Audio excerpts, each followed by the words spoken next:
Hello, আসসালামু আলাইকুম। কি অবস্থা, কেমন আছেন সবাই? আশা করি আলহামদুলিল্লাহ ভালো আছেন। আমি একটু বাইরে আসছি ঘোরাঘুরি করার জন্য। একটু এক জায়গায় যাইতেছি।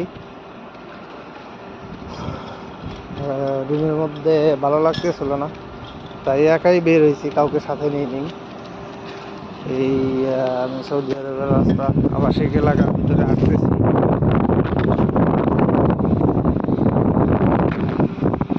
এটা হলো আবাসিক এলাকা, এখানে হাঁটতেছি। এগুলো যেগুলো দেখতেছেন সব হলো রেস্টুরেন্ট, হোটেল, আবাসিক হোটেল। এখানে হাজিরা আসে যখন তখন এখানে থাকে। অনেকে ফ্যামিলি নিয়ে থাকে। এইভাবেই চলে। আর দেখেন, সৌদি আরবে গাড়ি ঘোড়ার কোনো অভাব নাই ভাই, সব কিছু। আর আপনাদের